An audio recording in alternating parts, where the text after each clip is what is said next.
Greetings, greetings, greetings, greetings.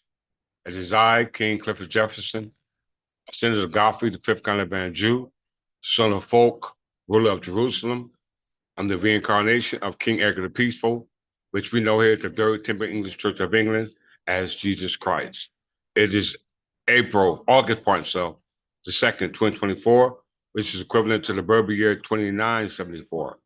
I'm here with another marvelous lecture in the name of our forefathers, our predecessors, our successors, our heirs, our kindred, our friends, our families, our children, our mothers, our fathers, our brothers, our sisters, uncles, nieces, all the above. I greet you in the name, especially of my acquaintances of Galveston from the House of Galveston, who allow me to be in a position to be able to tell this lesson for the benefit of my heirs and successors, i.e., my friends, my family, all those mentioned just a second ago. As a result of we all being of the same family, or what I like to say, our kinfolks. All right, our kinfolks. Very important. This lesson is called The Wessex Culture from Clans to King. The Wessex Culture from Clans to King. All those who are here, please hit me up on the chat if you got any questions, as well as give me some thumbs up or thumbs down, whatever you think, as well as all those who want to honor the king, as well as the Third Temple English Church of England with their free and common soakage. You can send to the Third Temple English Church or $ Clifford Jefferson L Cash App. So with that, we get started with this beautiful and marvelous lecture that I have prepared for you through my sweat and blood and my time. Okay, no one else has the ability to put this together, because if they was, it would have been dented by now. Okay, and when I say that, I'm talking about Brother Choose, Asir Ducateers, Canaanite Morris Science of America, Sinetta Studios, Sarwas Musetti, House for Wicked Mind, Brother Reggie, Know the Ledge. You can go to them channels right now. You can log off and go right now to those channels and see what they're talking about on their platform, and it would not come close. It would not come close. So without further ado, let's talk about the Wessex culture from clans to king. From clans to king.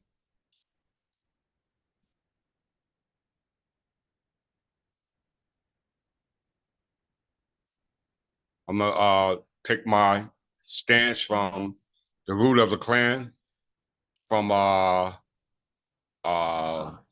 Mark Weiner, root of the clan from Mark Weiner. He's a lawyer from Rutgers University. All right, so he's a credible source. All right, and this is when they read the reason why we went from just being in, like I said, a nation or a family or a community of people, all right, to having or appointing somebody to sit in a position of authority in regards to making sure that all that belongs to those heirs are protected. All right, and this position is the king. Without further ado, let's get started with this marvelous lecture.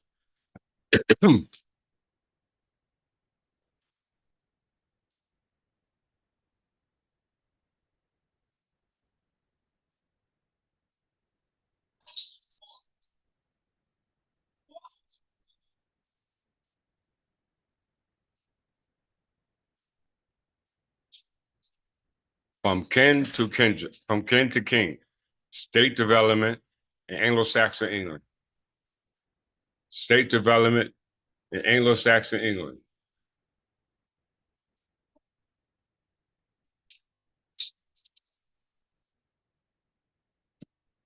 root of the clan. What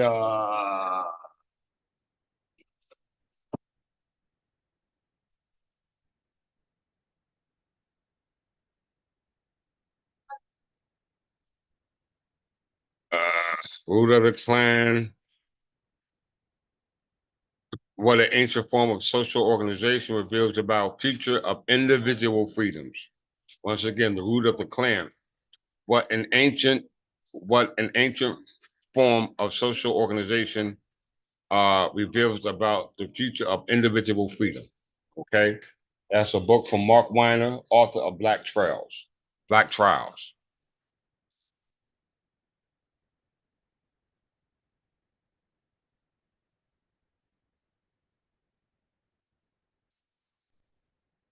Okay.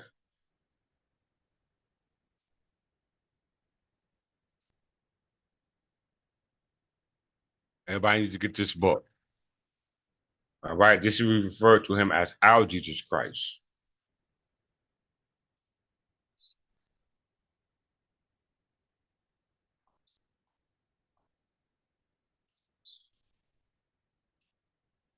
In 973, in the Abbey of Bath, a great Anglo-Saxon king lay prostrated before an altar, while the Archbishop of Canterbury wept with joy. The king was Edgar the First, known as Edgar the Peaceful. At the age of 30, he was the 14th. He was in the 14th year of his reign, of the 14th year of a exceedingly successful reign. Under his rule, England revamped its currency, streamlined its central administration, sustained its military authority over a once restive island, and recognized its counties along lines that would remain essentially unchanged until 1974. The Archbishop was Dunstan, a determined reformer of the English Church and an advocate for the monistic interest. Overcome by the king's humility, he sang the hymn to Doom. Through his tears we praise thee, O God. We acknowledge thee to be the Lord. A half century later, he will be canonized as a saint. The occasion for Edgar's pious effacement and Dunstan's joy was the king's coronation. Tellingly, the ceremony was held on Pentecost when Christians celebrated the descent of the Holy Spirit on the apostles. The age of the king, for himself.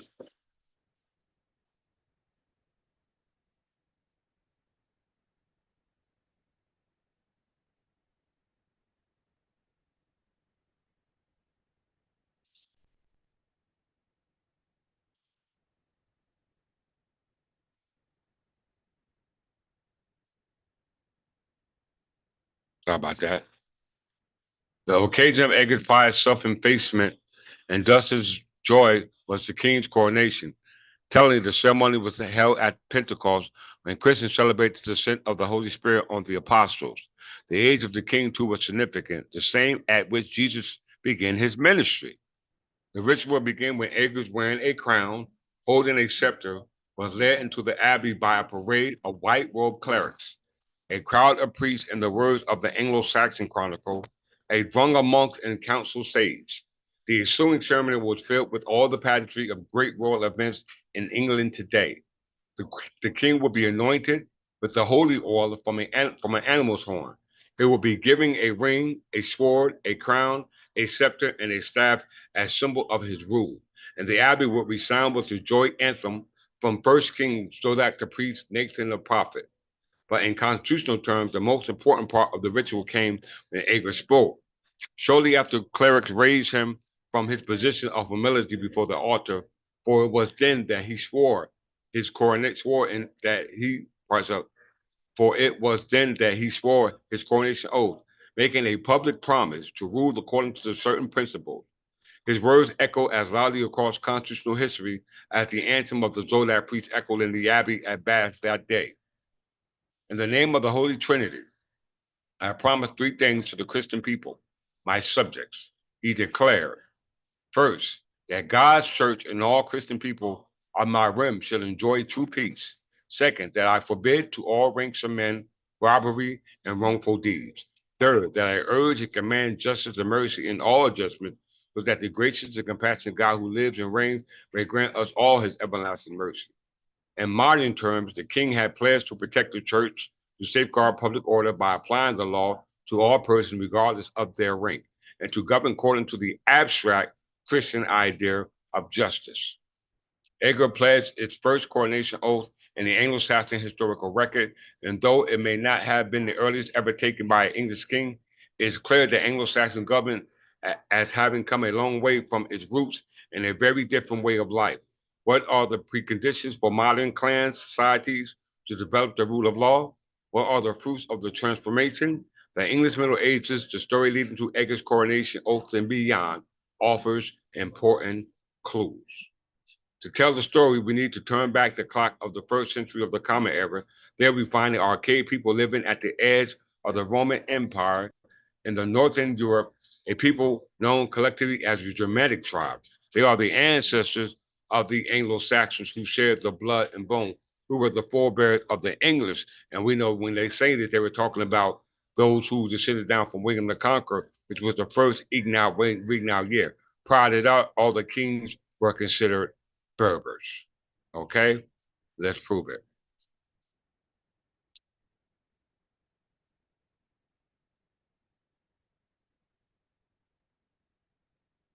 1911 Encyclopedia.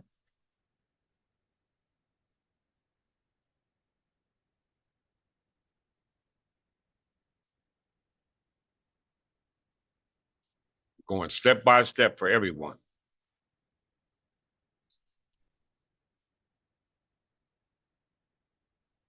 Step by step. So the key thing is we must understand that it was Rome who conquered all the lands of the Berbers. All right? Whether we were in England or whether we were in Africa, whether we were on the Iberian Peninsula, it was Rome. Okay? So that's the discussion we're going to have today. That's the truth I'm going to bring out in regards to who the original people of the lands. All right? The original people of the land, i.e., folk land, our kinfolks, all right, our kindred, the clans, all right, before we had a king. That's what we're going to discuss today. Going all the way back to what we call the Bronze Age, okay? The Bronze Age. Berber is the name under which are included the various branches of indigenous Libyan races from North Africa. Since the dawn of the history of Berbers have occupied tracts between the Mediterranean and the Sahara from Egypt to the Atlantic. The origin of the name is doubtful. The origin of the name is doubtful. Some believe it to be derived from the word barbarian, employed by the first by the Greeks and later by the Romans. So as I always say, he who writes your books sets your timeline. Time never was when the Berber was not. If the life become when the Berbers begin, the time will become when there be no more. Berbers were the ones who created everything. They were the founders of civilization. Let's prove it. Okay, I've proved it many times. For all those who assume that this channel is pseudo, then prove we're pseudo. Okay, because everything I'm saying, I'm showing you. All right, from a 1911 encyclopedia that was created in Edinburgh, Scotland, which were Great Britain Scottish kings who were ruling on the kingdom of the Anglo-Saxon Berbers who were ruling the kingdom at this particular time. Which let's prove it.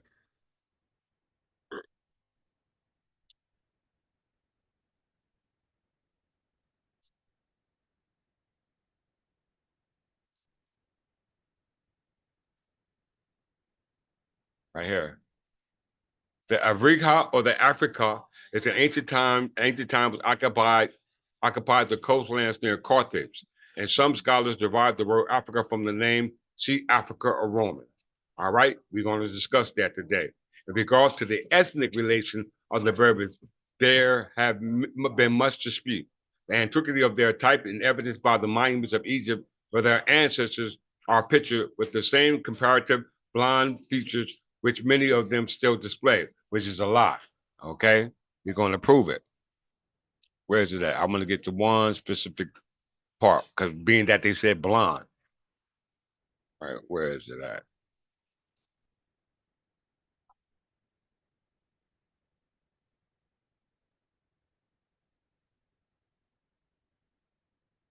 Right here.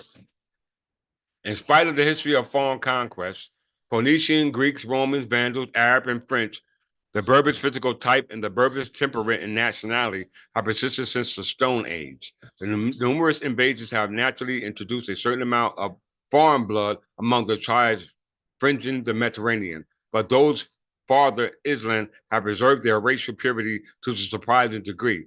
Though considerable individual difference of types may be found in every village, the Berbers are distinctly a white race, and the majority would, if clad in European costume, pass unchallenged as Europeans. So we must challenge that. We understand that based upon Imre Amar Hassan, that white is a characteristics and Berber is a nationality. Okay? They might be dark skinned, as I said in the case, but nonetheless, their nationality was Anglo Saxon Berber. All right, their color must be skin was dark skinned, just like they said that the nationality of the Chinese, the color of skin was light skinned. All right, but the nationality here in North America is not based off any nationality or ethnicity or genealogy because the description that fit the national standard here in North America is nothing more than based upon a color of skin, i.e., a characteristic, as well as the status of an alien. Okay, we know that the Naturalization Act of 1790 determined the classification for the citizen in North America. We know that the Immigration Act determined the citizen for those who immigrate to North America, and the 14th Amendment determined those who were free from slavery, emancipated, and became citizens that way, as well as those who were subject of the colonies, subject to the British Crown, who we know were immigrants. Okay, so that's all y'all in one bunch. Let's move forward. Dark hair and brown or hazel eyes are the rule. Blue eyes, blondes are found, but their frequency has been considerably overstated. All right, let's get to the main point I want to make. Dr. R.G. Latham, who writes All That Is Not Arabic, is in the Kingdom of Morocco. All That Is Not Arabic in French, province of Algeria, and All That Is Not Arabic is his parts. Let me read that again. Dr. R.G. Latham, who writes All That Is Not Arabic in the Kingdom of Morocco, All That Is Not Arabic in French, province of Algeria, and All That Is Not Arabic in Tunis, Tripoli, and Fez is Berber. The explanation lies in a profound distinction in their character. The Arab is a herdsman and a nomad. The Berber is an agriculturalist and a townsman. The Arab has built his social structure on the Quran, which inculcates absolutism, aristocracy, theocracy, and Berber, despite his nominal Mohammedanism, is a Democrat with a Jimnat or Wittenmont, which is called Witten, which is a government that existed for those who were the kings of Wessex, which is discussed in a second, and the Qanun, a unwritten code, the Magna Carta of the individual liberties as opposed to the community's good. Remember, this is something written by or noted in the 1911 Encyclopedia created in Edinburgh under what we call the Scottish Enlightenment and the Scottish Diaspora, which they spread all around the world. This is the record that being displayed today. So this is a credible source. All right. So Rittemont, very, very, very important because the whole um, uh, lecture is about the Wessex culture from clans to king. We know that when we went from clans, the first king that we had that was a king that had peace was King Edgar the Peaceful, but he descended down from a bunch of kings that are some from the same family called folks. All right, very important folks, kinfolks on the same land. All right, and they go back to the first king of Wessex, which was Cedric, which is you see on the template of this particular lecture. And as you can see, what characteristics or what color was his skin? Dark skinned. All right, which I'll show you later on in this lesson. All right, so let's get on it. Let's go back to, let's start from Rome. Let's start from Rome.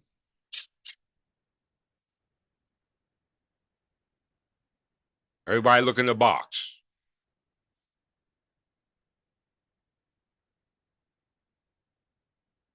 Bo, take that from him.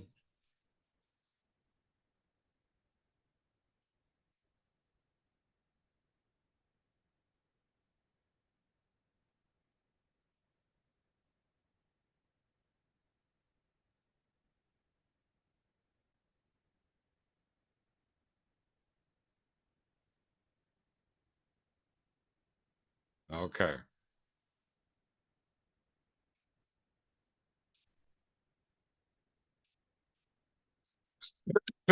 Roman history spans 26 centuries. While Roman mythology, i.e., folklore, dates the founding of Rome at around 753 BC. The site has been inhabited for much longer, making it a major human settlement for over 3 millenniums and one of the oldest continuously occupied cities in Europe. I repeat, Rome's history spans 28 centuries, while Roman mythology dates to the founding of Rome at around 753 BC.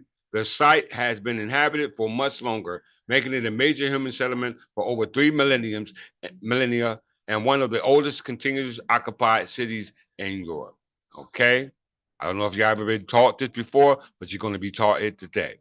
So the founding of Rome was in what year? 753 BC according to their calendar, not the Berber calendar. That year, 753, is not the same year for the Berber calendar. The year in the Berber calendar is actually 1 BC.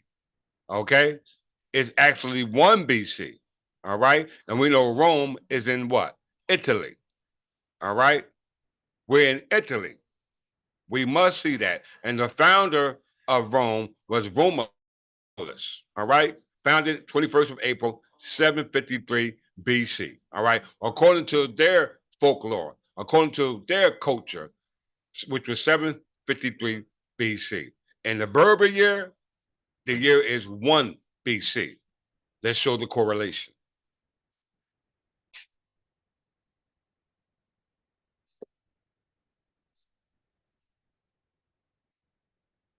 You can get mad, change the channel, unsubscribe. It does not matter to us.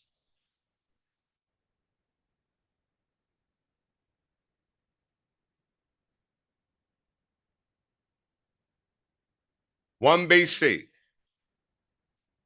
1 BC, according to the founding of the city is ab urb conditioner, which means the founding of the city is 753 BC. If you have 1 BC, then you can't go AD, you got to go backwards. But in the Berber year is what? 950 AD. 950 AD, Annos Dominius, the year of our Lord. So that means King Edward, as I read in from the Rule of Clan, his ceremonial coronation in reference to him being symbolic of that Christ-like entity which I incarnated of in this day and time is symbolic of the time of his reign, which according to the Berber calendar is 950. Why? Because you do not see an English week now year here. No English week now year here because William the Conqueror did not invade England at this particular time. At this time, it's all Berbers. Okay, just as you read in the 1911 Encyclopedia Britannica, the Anglo-Saxon government known as Britain was under the Berbers. Okay, under the Berbers. All right. So we say that Rome was founded in 753 BC, where in the Berber year is 1 BC. Okay, which is the Berber year is 1 BC if we go to 753. So let's go to 753. 1 BC is 950, but in 753 BC is equivalent to 1 BC. Let's just see. Everybody look. 753 BC is synonymous with ab urb conditioner. 1 BC. Okay? Once again, 753 BC is equivalent to 1 BC. It's just that whose calendar are you using? Are you using their calendar or are you using our calendar? We know that Rome was found in 753 BC, but what era is it? It's the 23rd dynasty of the West Berber dynasty. It's the 23rd dynasty of the West dynasty. So it means that these people are already on the land. They already got the culture. They already got a nation. The people known as the folks called folkland. And at this time, there was no need for a record, but you call bookland, because folkland is when the folks had it, which was considered allodial land. It became bookland when it was given out based upon uh, estates given by the minor. And it become feudal tenure to when the conqueror invaded. Why? Because feudal means at the time of war. Okay? At the time of war. So we see at 753 BC, when Rome was founded, and the Berber year is actually 1 BC, which according to the Berber calendar, it's 198. Okay? It's 198. So it's very important to understand he who writes your books set your timeline. Time never was when the Berbers was not. There's a life of time when the Berbers begin. The time will come when the Berbers will be no more. All right? Very important. So we're going all the way back to Rome. Rome was founded in 753 BC, and we at the 23rd dynasty of Medes West Berbers. So we're already in existence. We're not Egyptians. That's a Greek word. You know what I'm saying? We are Anglo-Saxon Berbers. The story just being told by who? Greeks. All right? Greeks are telling our story. Rome is telling our story. Why? Because there it's called folklore, or the lore of the folks, which we'll discuss in a second. Very important. Let's get there.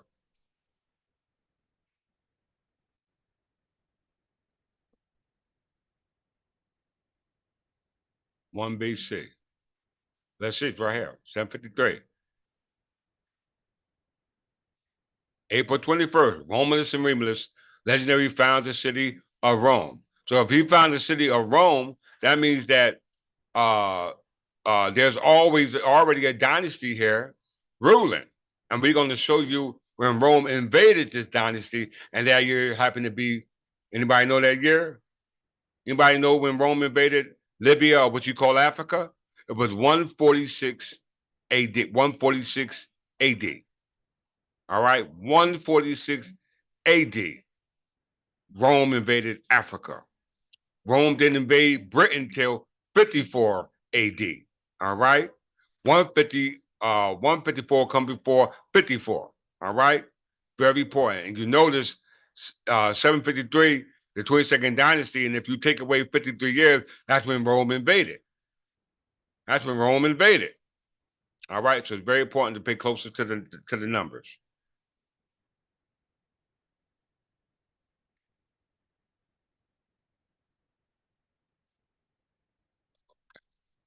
Rome. Uh, where do I want it? Let's start here now.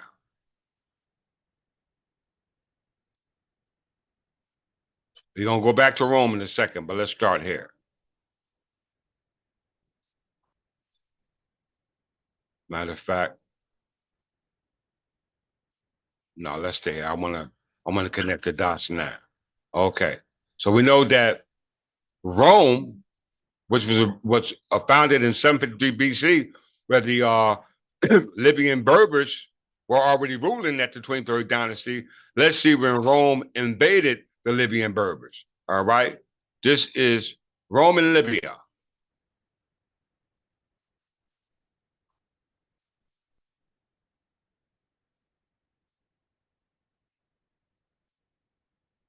Not Africa, Libya.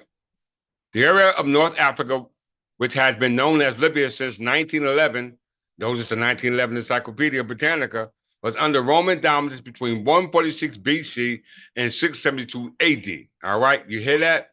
146 BC and 672 AD. Now we know that the Anglo-Saxons were Berbers, so their calendar was totally different than the Roman calendar, and which is the Roman calendar is 146 BC. It's very, very important for you to understand that.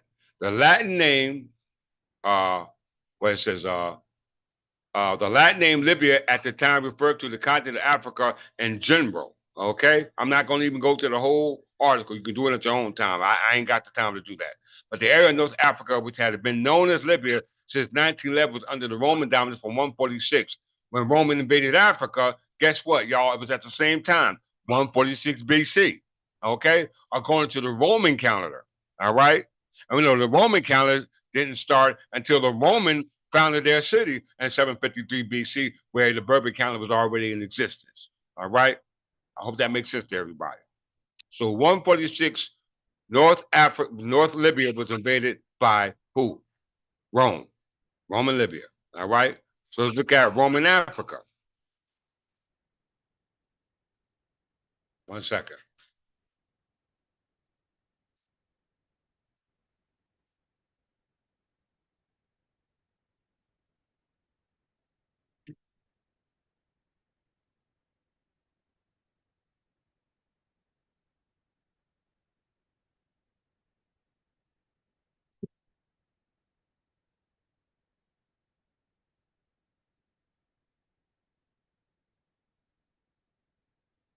Africa was a Roman province of northern coast of the continent of Africa. It was established in 146 BC following the Roman Republic conquest of Carthage and the Third Punic War. You hear that? The same time, 146 BC. Before it was called Africa, it was called Libya. Okay? Once again, before it was called Africa, it was called Libya. So let's go to the calendar. All right? 146 BC, and see what year is it at the time of the Berbers. All right, because you won't see English reading out here till William the Conqueror.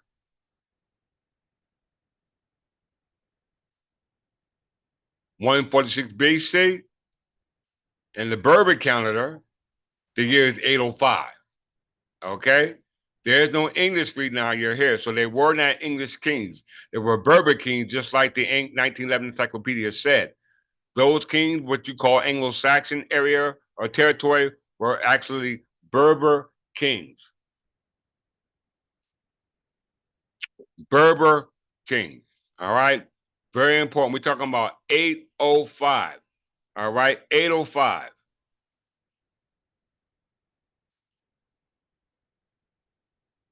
Let me just pull him up. Alfred the Great.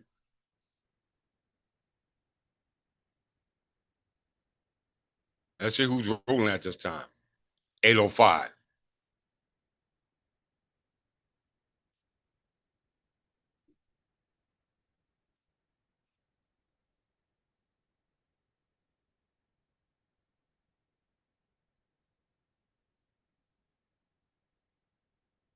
Alfred the Great.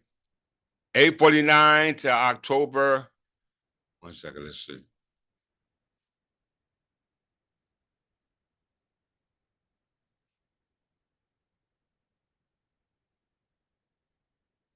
Let's see.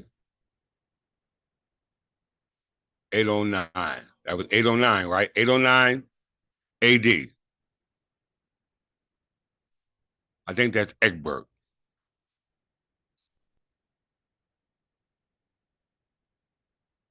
Do I have it here? Let's pull it up.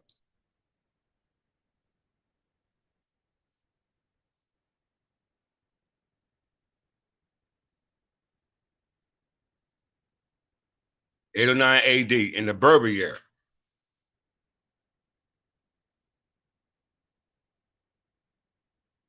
It's 1759. All right. It's 1759 in the Berber year. All right. I don't see an English speaking out here, do you? Not at all. There's no English speaking out here in the year 809. So why do I say that? Why do I say that? Let's see.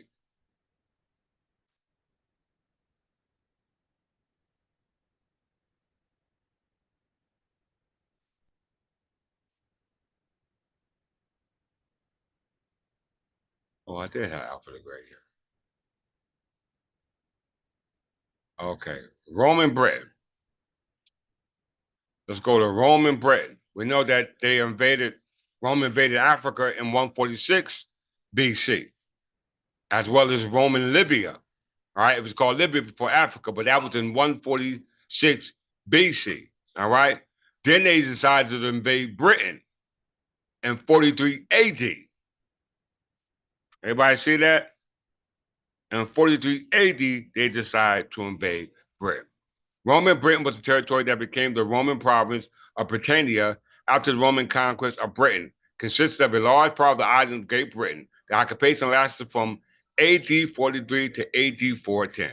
All right. Who was headed? Julius Caesar. Julius Caesar invaded Britain in 45 and 55 BC as part of his Gallic Wars. All right. Once again, Julius Caesar invaded Britain in 55 and 54 BC as part of the Gallic War. We know that the occupation lasts from 43 AD to 410 AD. 43 AD to 410 AD. So if that's the case, let's go to 54 BC to see the date.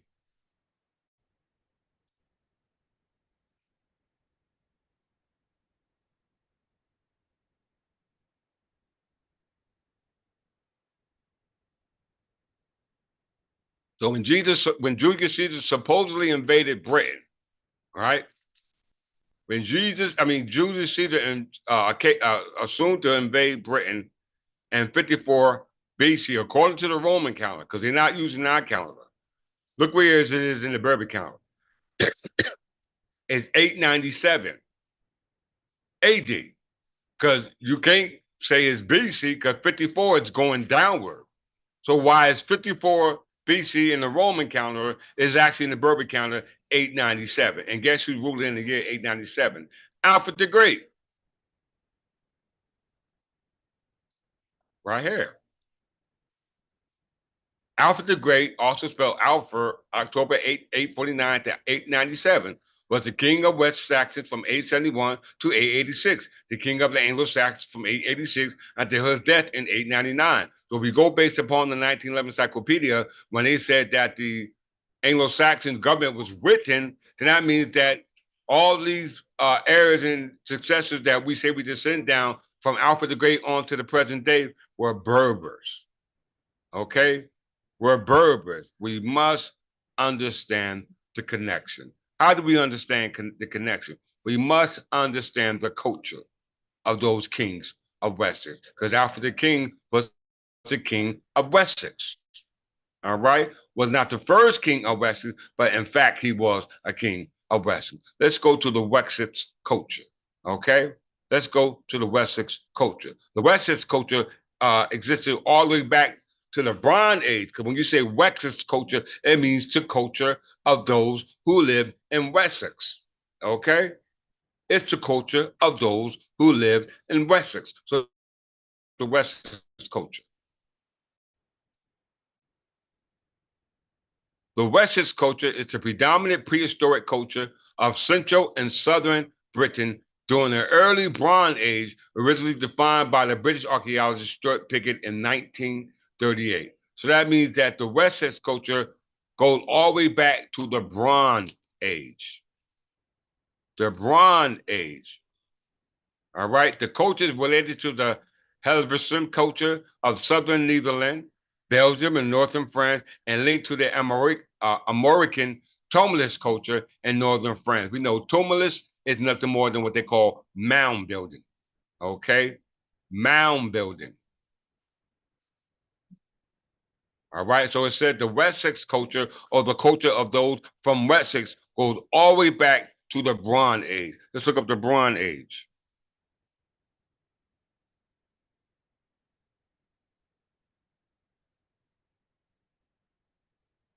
You can't say this is pseudo.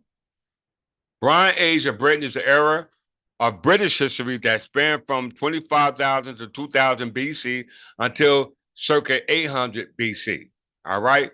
800 BC.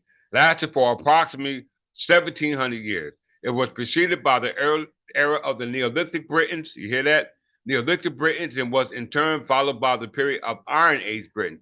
Being categorized as the Bronze Age, it was marked by the use of copper and then bronze by the prehistoric Britons who used such metals to fashion tools. Great Britain in the Bronze Age also saw the widespread adoption of the agriculture. And it said one of the agricultures that they had was copper. We know that the penny was made of copper, right? Everybody know that. Very simple. All right. So the Wessex culture goes back to the Bronze Age, and it says as well as it consists of what we call the Bell Beaker culture. And look at the territory that they cover. It includes Stonehenge. It also includes Stonehenge. Look at all the green lit up on that screen.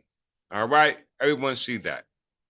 All right, this is the culture of the Wessex people or descendants or heirs or folks, kinfolks. All right, I can see the mounds. You see the same mounds in England as you see in Mississippi. Bronze. You see spears, bronze spears. You see a unique uh, body armor. All right. You see gold arm rings. Wessex culture. The rich Wessex culture developed in southern Great Britain during that time. The weather, previously warm and dry, became much wetter as the Bronze Age continued, which forced the population away from the easily defended sites in the hills and to the fertile valley. Large livestock farms developed in lowland, which appeared to have contributed to economic growth and inspired increasing forest clearances. All right?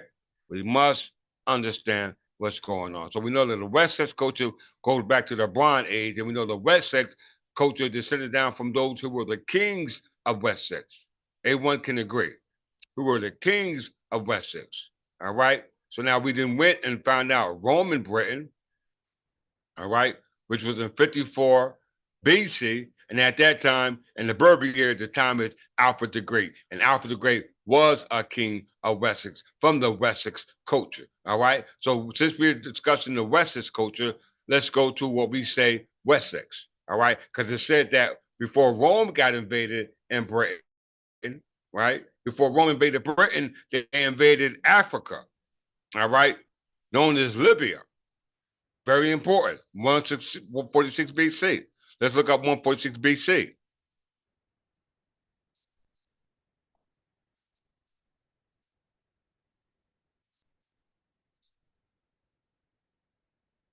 You look in the box, 186 BC, and the Berber year is 805. It's 805. The year is 805.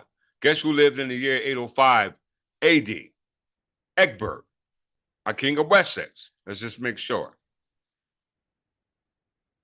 Here we go. Egbert, king of Wessex. Egbert, also spelled Egbert, and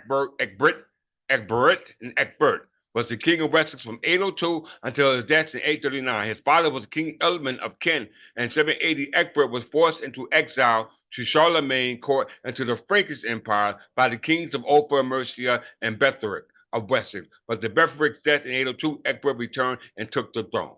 Okay?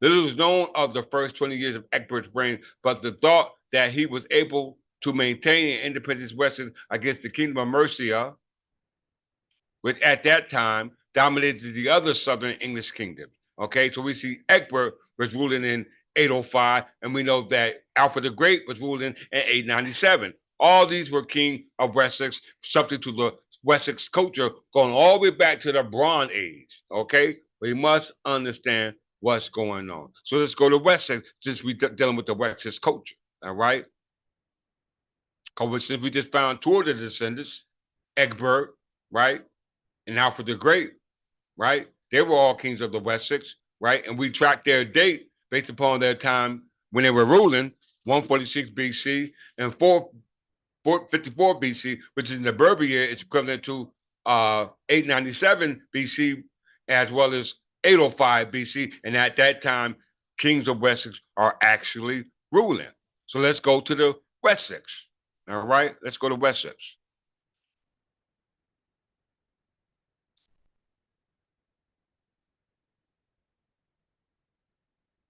The Kingdom of Wessex, the Kingdom of West Saxon, also known as the Kingdom of Wessex, you hear that? Was an Anglo-Saxon kingdom in the south of Great Britain from around 519 until Alfred the Great declared himself the king of the Anglo-Saxon in 886. You hear that? You see the line? See the line I'm drawing? The Anglo-Saxon believed that Wessex was founded by Cedric and Cynric of the Gewiss, though this is considered by some to be a legend, i.e., a folklore. All right, a legend, i.e., a folklore. We're going to talk about that in a second. So that said, the Anglo-Saxons, Alfred the Great, as well as the other king we just mentioned, descended down from the first king of the Anglo-Saxons. His name was Cedric. Let's see. Monarchy. The first king was Cedric. then Annie, then Egbert, then Alfred the Great. We all went through those three. Out of the four, we went to the three. All right. It's very important to understand because these were the kings of Wessex, Anglo-Saxon kings, as well as kings of Great Britain, or kings of Britain before it became Great Britain. All right. We know that the kingdom of England started with the kings of Wessex, but before the kings of Wessex took their rule with Alfred the Great, they were ruled by what we call Guise. All right, the kingdom of Guise. I guess none of you ever heard of that, right? So we must understand that because these are our heirs and descendants. All right, we can prove it because it's the Wessex culture. All right, and they was living on that land all the way back to the Bronze Age. All right, very, very important. So if you claim to have a culture, then you must attach yourself to that culture based upon the folklore, because the folklore is just the customs of the people, or the custom of the nation, or the custom of the community. Everybody got their folklore. Wales got theirs, Ireland got theirs, Scottish got theirs, English got theirs, the Muslims got theirs. Everybody got their own folklore. All right, so choose wisely because Western culture, from clans to kings, is where we got our birthright from.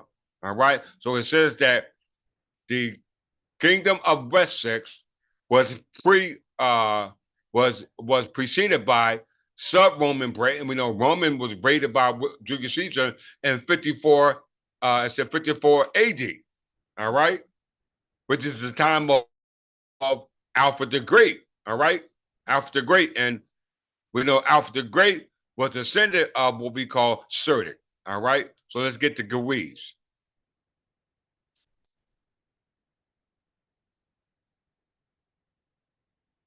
Guise. The Guise were a tribe or ruling clans of Anglo-Saxons, all right, without a king. The first location mentioned in the earlier medieval sources was the Upper Thame region around Dorchester of Thames. However, some scholars suggest that the Guise had origin among ancient Britain in Wiltshire. According to the Saxon folklore, the Guise were the founders of the kingdom of Wessex. Did you hear that, y'all? The Guises were the founders of the Kingdom of Wessex. The religion, Britannic paganism, Anglo-Saxon paganism, government, folkland. Did y'all hear that? The government was called folkland. Very, very, very important that you understand that. All right? It was called folkland. Let's see.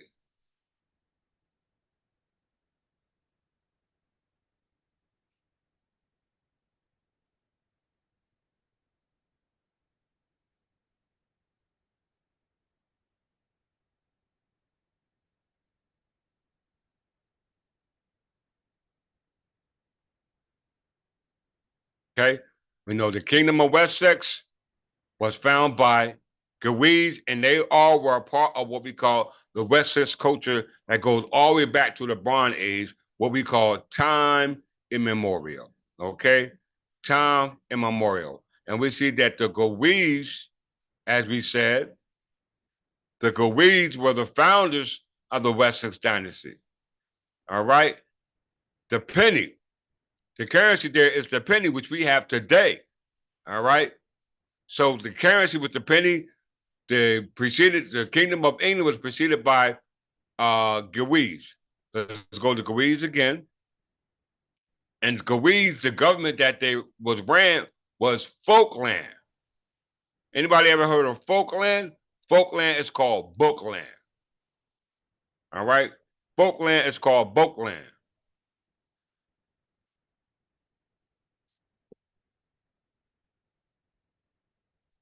Bookland, Old English Bokland, was a type of land tenure under Anglo-Saxon law. It didn't say feudal tenure; it said land tenure. Feudal tenure didn't come to William the Conqueror based upon feuds that was created as a result of the conquering. All right. Prior to that, it was just a land tenure under Anglo-Saxon law and referred to land that was vested by a charter. Land held without a charter was known as folkland. You hear that? Or folkland. Folkland or folkland. Land held by a charter was called bookland. Land held without a charter is called folkland. All right, very important.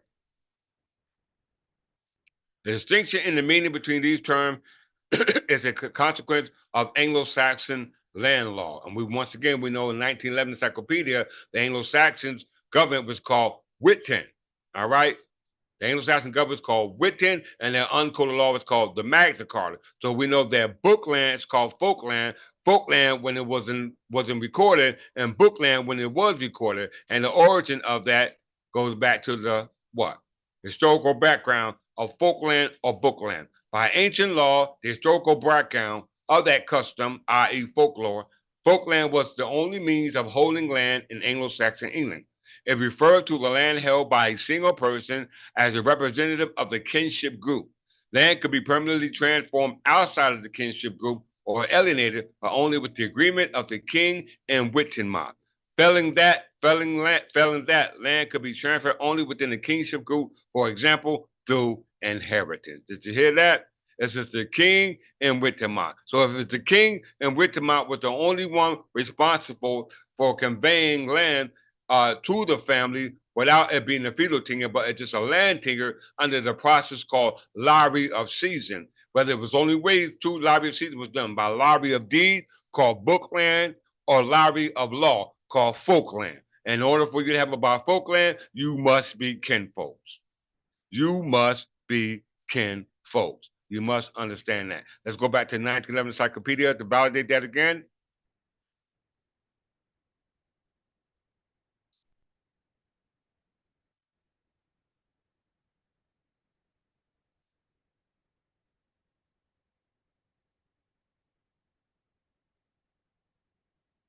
Arab has built his social structure on the Quran, which inculcates absolutism, aristocracy, theocracy.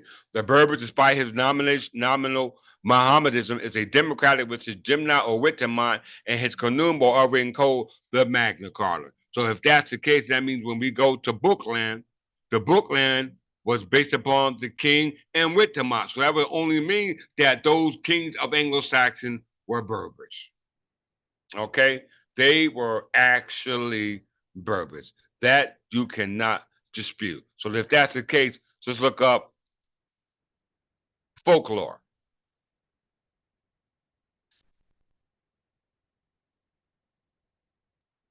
Folklore, a term invented in 1846 by Mr. W.J. Thomas as a designation for the traditional learning of a uncultured classes of civilized nation. The word has been adopted in this sense into many foreign languages. It is sometimes regarded as equivalent to the German word Volkskunde, but folklore is properly speaking the lore of the folk, while Bokunde is a lore of learning about those folks. Did you hear that? Folklore, is properly speaking, means the lore of the folk, i.e., the culture of the folk, while Volkskunde is a lore of learning about the folks and includes not only the mental life of a people, but also their arts and crafts. So one is the actual culture of the people, and the other one means to study about the culture of the people. And if the culture of the people is based upon those people that live on the land, i.e., folkland, then that means that those people of folkland can be no other than what we call the Anglo-Saxon Berbers, because we know that their government was called Wittenmont and their uncoded law was called the Magna Carta. We must understand that. All right. So we know that folklore is either lore of the folks or learning about the folks. Very important for you to understand that. First of all, let's look at the word folk, because when you say folklore about the custom of the folk, that means that the custom of the folks will only be based upon those who have on that land, which you call folkland or bookland. And bookland or folkland goes back to the origin or the culture of those kings of Wessex. All right? Of those kings of Wessex. But where did they get the name folk from? Because the kings of Wessex got their start from Gauese, and Gauese practiced folkland, which was the old Anglo-Saxon called Wittenmont. Okay, but that apparently that government goes all the way back, right? It goes all the way back. So let's look up the word or the name or the surname folk.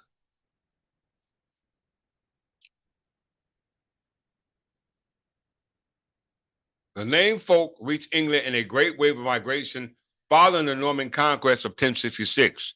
So following the Norman conquest of 1066, the word or the German word folk, contrast to the word folk, Folk.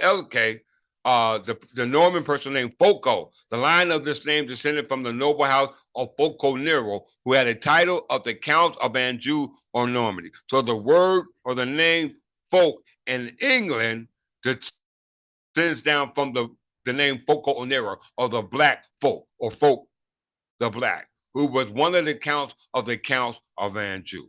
All right, which were one of the counts of Anjou. You can find the name in Germany, Italy, and Ireland, but it all goes back to the house of Folco Nero. Okay, the house of Folco Nero. Who was Folco Nero or Folk the Black?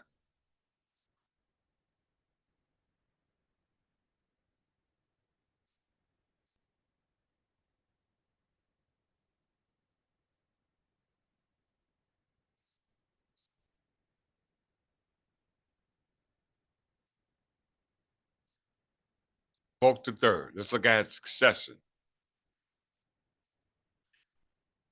Fulk III, his son Godfrey II, succeeded him as Count of Anjou in 1040 and held the title until 1060.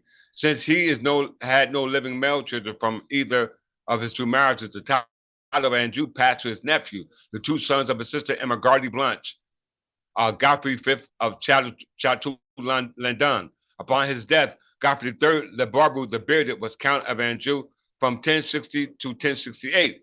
Fulk IV, Retien the Mouth, was Count from 1068 to 1109.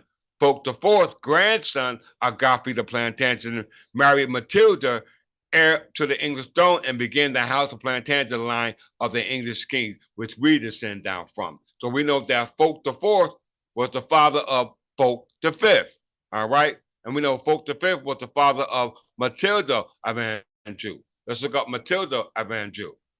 Matilda of Anjou, also known as Maha, was married to 1119 to William Adelin, son of the parent of Henry I of England, son of William the Conqueror. All right? So Henry I's son, William Adelin, was supposed to marry Matilda, the son of Fulk V. Life. Matilda was the daughter of Count Fulk V of Anjou and his first wife, Emma Gardy, Countess of Maine. In February 1113, Fulk V and Henry I met near Elkon, where they entered into a treaty of peace, which was secured by the betrothal of Henry's son, William Allen, and Fulk's daughter, Matilda. The young couple were married in June 1119 when Matilda was around 8 years old. On the evening of the 25th of November 1120, returning from Normandy of England, William Allen chose to sail abroad what we call the White Ship and secretly drowned when the ship sank in the English Channel just outside of Barfleur Harbor. This created what you call the anarchy. Okay, the anarchy. The anarchy resulted from a breakdown in the civil government. Let's view that. The anarchy.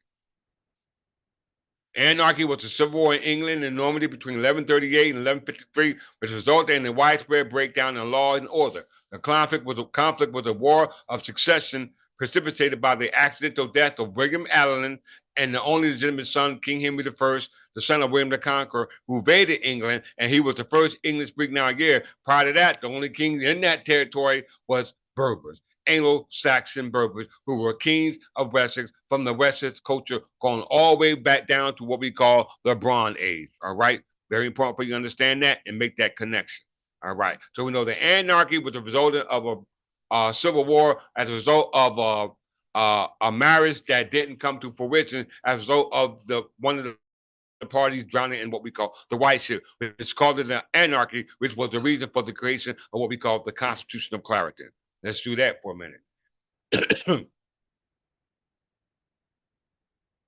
The Constitution of Clarendon. The Constitution of Clarendon was a set of legislative procedures passed by Henry II of England, the son of Godfrey V, Count of Anjou, the son of Fulk, ruler of Jerusalem, who descended down from Fulk III, or Folk the Nero, or Folk the Black, is where the name Folko come from. And we know Folko come from those who were living on the land called Folkland. And we know Folkland was the land without any recording until it needed to be recorded when it was invaded by William the Conqueror and those English kings. And prior to that, the only kings were ruling was Anglo-Saxon Berbers, as prescribed by the 1911 Encyclopedia Britannica, written by miners who were sitting on our throne. All right, the English throne, or the throne of the kings of Wessex, which before the kings of Wessex, they were called Gawe. and Gawees were ruled by the government called Folkland. And if you say Folkland, then you automatically go back to Folk, and Folk was the ruler of Jerusalem. Okay, the kings who descended down from Folk the fifth were the rulers of Jerusalem and the rulers of France. All right, so we know that the Constitution of Clarendon was created as a result of a civil war that broke out between a non-fulfilled marriage between William Adeline, Henry I's son of William the Conqueror, and Matilda of Anjou, the son of Henry Folk the Fifth. And it said, as a result of that, there was a reconciliation with the marriage of Godfrey the Fifth, Count of Anjou, son of Godfrey the Fifth, Count of Anjou, who married Empress Margaret of what was her name? Um, what's her name?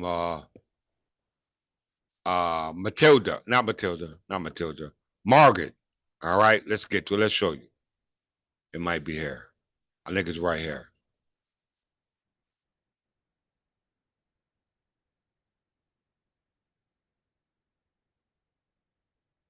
Anarchy.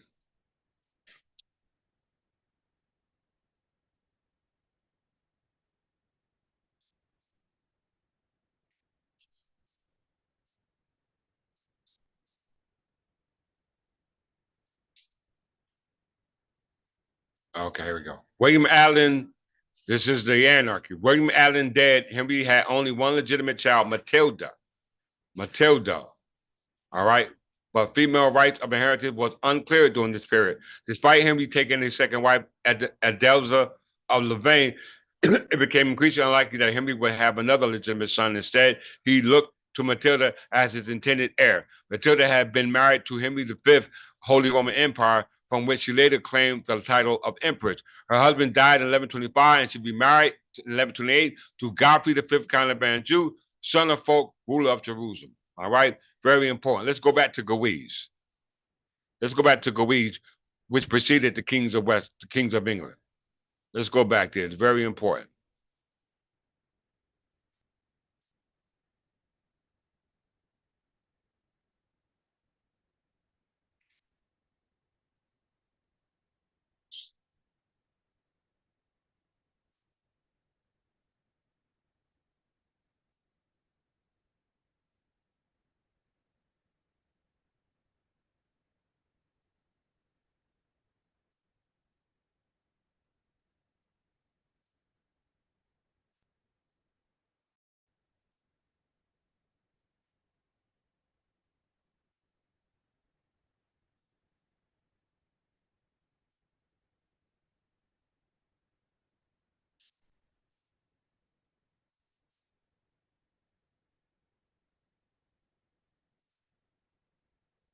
Let's see. Where's it at?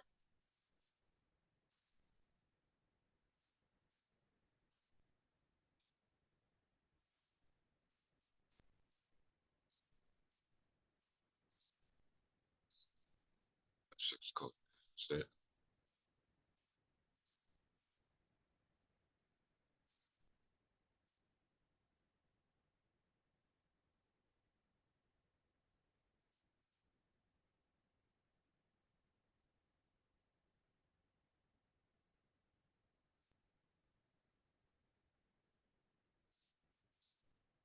All right, let's go here now. So we're talking about Bookland, and we're talking about Bookland or Folkland, and the Folkland or Bookland is based upon the laws that derive from the Anglo-Saxon in regards to the culture that existed on the land. And we know that the kings of Wessex descended down from Gawees, which government was based upon Folkland. All right. So the first king of the kings of Wessex was Cedric. All right. The first king of the kings of Wessex was Cedric.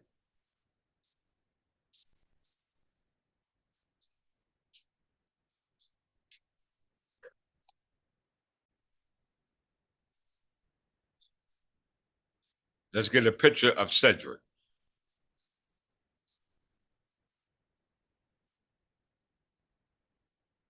This is a picture of Cedric, the picture of Cedric from 1115 century manuscript, Historia Regime Britannica. All right. This is clearly a melanated brother. a melanated brother, clearly the first king of Wessex. All right, he was melanated. All right, and he was an Anglo-Saxon Berber because you didn't have English kings till William the Conqueror invaded England in 1066. So the first king of Wessex was a Berber. All right, he was a melanated Berber. We know Berber deals with Afro-Asiatic, for the lack of a better term, ethnicity. All right, very important for you to understand that. All right, so the first king of the kings of England was Wessex. I mean Cedric. All right, and we know that these kings were the ones responsible for the Wessex culture. All right, the Wessex culture. This goes into what we call English folklore. Okay, English folklore. Let's look up English folklore.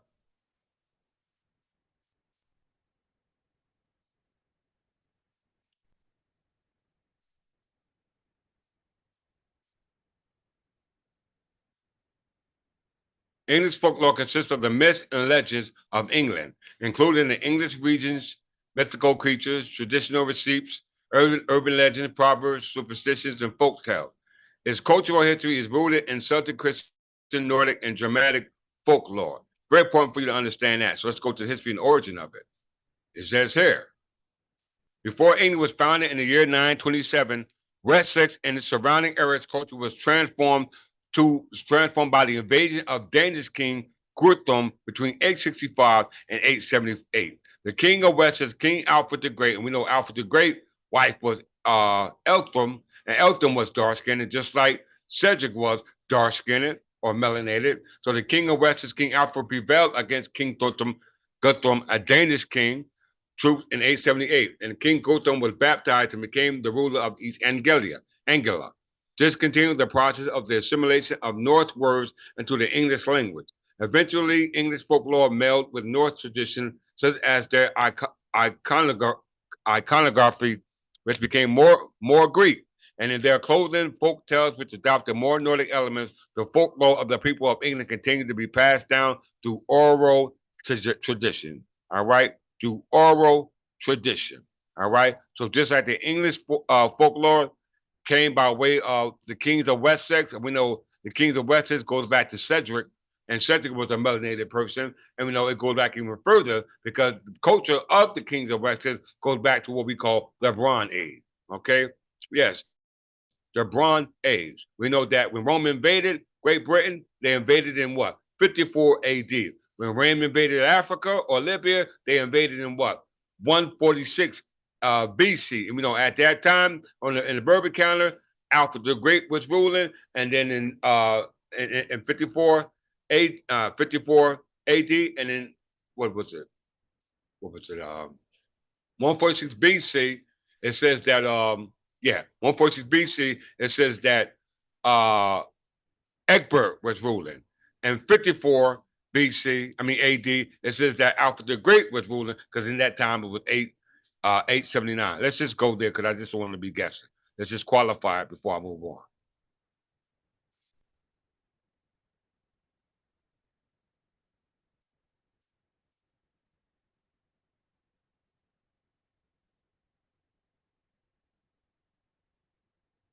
54 BC is actually 897. And at that time, 897, Alfred the Great is ruling. Okay? Alfred the Great is ruling. Egbert descended down was a predecessor of Alfred the Great. That's why when you go back before Alfred the Great, you go back to 146.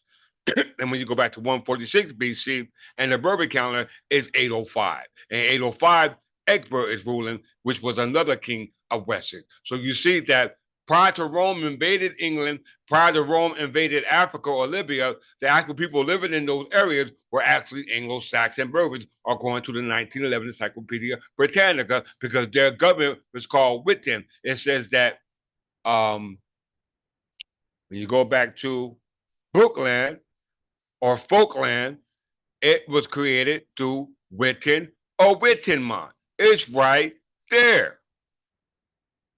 It's right there. So there is no disputing the kings of Wessex. The only way you can be confused if you listen to the folklore of the culture of those of Scottish descendants, contrasting English folklore. So, what is Scottish folklore? Let's just look at it. Scottish folklore encompasses the folklore of the Scottish people. We're now Scottish from their earliest records until today. Folklorists, both academic and amateur, have published a variety of works focused specifically on the area over the years. Some creatures of Scottish folklore are the Loch Ness Monster, brownies, bogles, kelps, silkies, woolver, benings, blue men of the mint. And it's nothing about a culture of a nation of people, because the word folk means a culture or a people. We're going to prove it in a second. All right. Now we got the Irish. Irish. Irish folklore refers to folk tales, balladry, music, dance, mythology, Ireland, and the study of appreciation of how people live. Okay, the folklore of Ireland includes banshees, fairies, leprechauns, and other mystical creatures, and was typically shared only by people gathering around and sharing stories. Okay, the culture of your story. Let's look at the English or folklore in the United States. American folklore encompasses the folklore that has evolved through the present day through the United States, mostly since the European colonization of America. So all the folklore that was accomplished, that was created by America, was based upon European folklore, and the folklore by Europeans were the three we just mentioned: English, Scottish, Irish, Welsh, and all the rest of them. Okay, very important for you to understand that. You got to choose one, y'all. You have to choose one. We choose Bookland or Folkland, because Bookland or Folkland was a land that was here prior to the kings of Wessex, which we know go all the way back to the Bronze Age. And we know that the kings of Wessex were the ones who practiced Bookland or Folkland, because we know that Folk V married Matilda, who was the daughter of Malcolm III and Margaret of Scotland or Margaret of Wessex. Let's just prove it, that there is a connection between the kings of England and the kings of France. Let's just prove it before I close out. Let's go back to the anarchy. Matilda, Empress Matilda or Empress Maud. Let's just see. You got to know your stuff, y'all.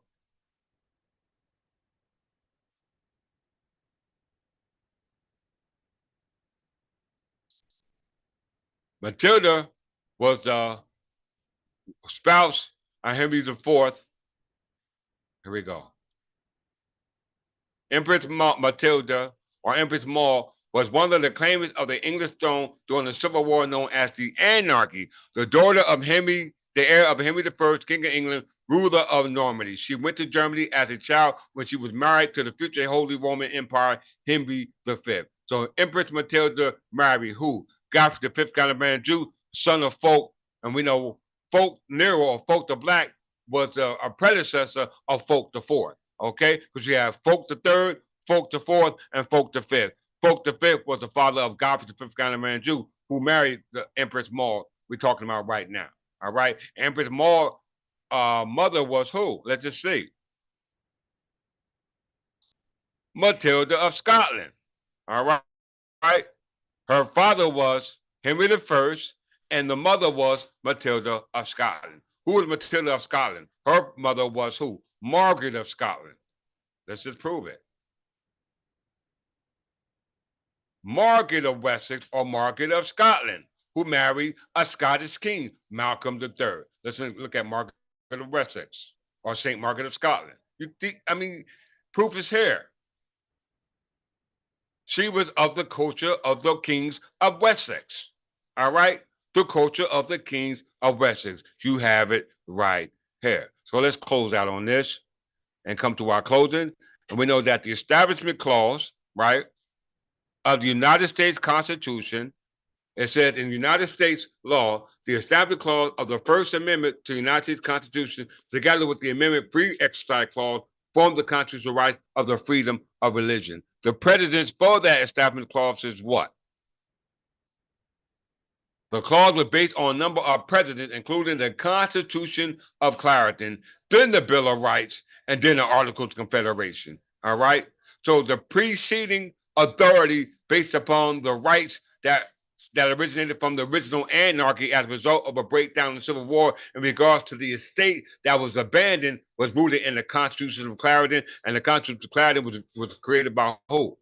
Henry II, the son of Godfrey the Fifth, Count of Anjou, son of Fulk, the ruler of Jerusalem. And they were the founders of what we call Bookland, based upon the recording, and Folkland, based upon it just be given out to the heirs and successors who were descendants of the king by way of what we call a birthright. So in closing, let's close out on this. 1911, Encyclopedia Britannica, Bulkland, or Bookland. Bookland, Bachland, or Bookland, original mode of tenure of land, also called charter land or deed land. Bookland was a folk land granted to individuals in private ownership by a document, charter, or book in writing with the signature of the king and Wittemont. So if you ain't no Berber, then that means that you shouldn't have an estate, because the Anglo-Saxon Berbers were the ones who were convening in the ceremony called Wittenmont.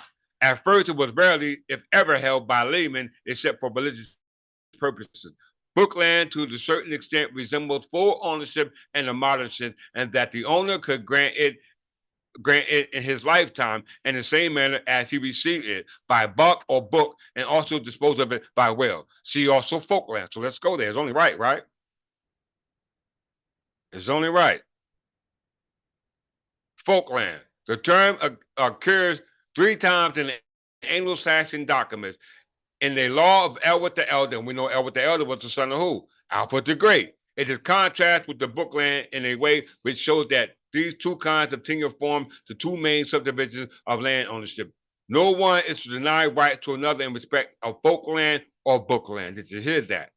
Did you hear that? All right. You can all pull up the encyclopedia if you want, and read the rest of it. I'm gonna come to my closing based upon Massachusetts. All right. An article from Massachusetts, because Massachusetts was one of the original colonies of what we call New England. You don't get a New England till you change it from England to New England, right? Let's just look. New England. New England colonies of British America include the Connecticut colonies, the colonies of Rhode Island, Providence Plantation, Massachusetts Bay Colony, Plymouth Colony, and the province of New Hampshire, as well as a few smaller short-lived colonies. New England colonies were part of the 13 colonies and eventually became 5 to 6 states in New England, with Plymouth Colony absorbed into Massachusetts and Maine separated from it. So we're talking about Massachusetts, one of the original colonies of what we call New England, all right? New England. So let's look at an article from Massachusetts in regards to Bookland or Folkland, all right? To qualify everything that we're saying, that if you don't descend down from the House of Incaliers, which was ruled by the Folks, all right? Folk the Fifth, Folk the Third, Folk the Second, Folk the First, they were all descendants of Godfrey, all right? The First, all right? So let's close down on this article. The nature of the title.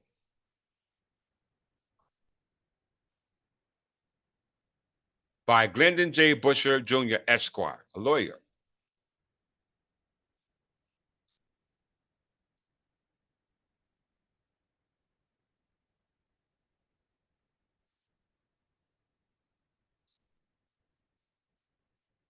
The stage and evolution of title in Massachusetts.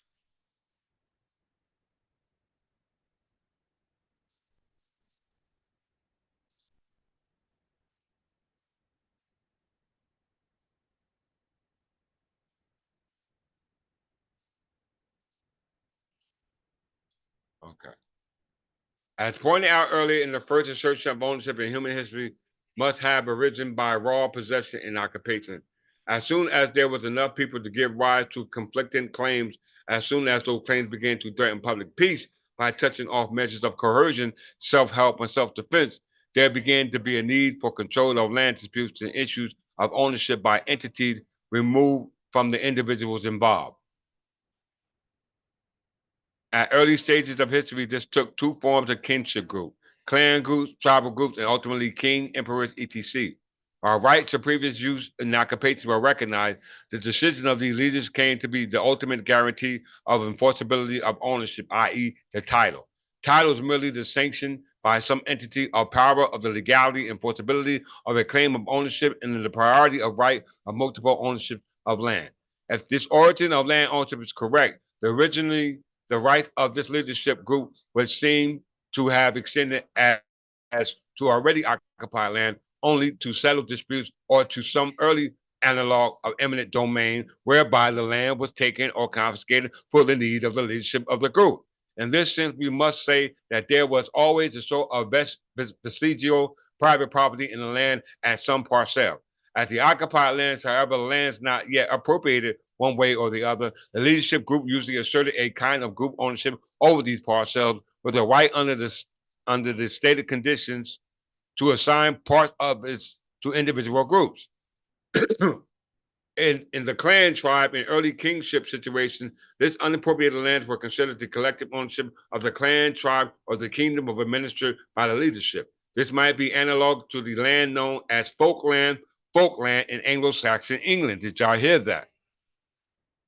In Anglo-Saxon England, gradually the clan, tribe, and kingship leadership began to give out portions of folkland to various notables, either in reward for services or in the expectation of service, and these allotments were memorialized by writings entered into book of such grant. For this reason, it came to be called Buckland or Bookland.